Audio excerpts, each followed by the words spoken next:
আমি জনকল্যাণ পার্টির চেয়ারম্যান। আগামীতে 300 আসনে এমপি পদপ্রার্থী দিব ইনশাল্লাহ। আমি আগামীতে প্রধানমন্ত্রী হইতে পারলে সর্বপ্রথম এই দেশ থেকে মাফিয়াতন্ত্রের বিদায় দিব। বড় বড় রাজনৈতিক দল এক একটা মাফিয়া, এই মাফিয়াতন্ত্রের বিদায় দিব।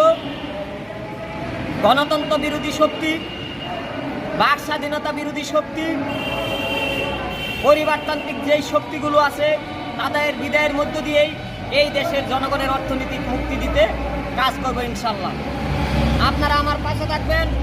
আমি যদি প্রধানমন্ত্রী হতে নাও পারি, তারপরও আমি দেশের রাজনীতিতে থাকবো।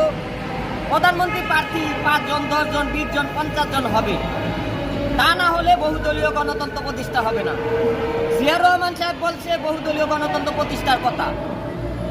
এখন যদি আমরা বহুদল না থাকি তাহলে বহুদলীয় গণতন্ত্র প্রতিষ্ঠা হবে না।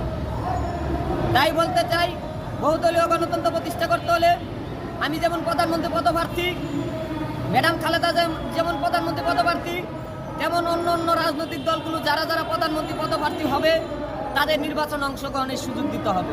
ধন্যবাদ। আসসালামু আলাইকুম।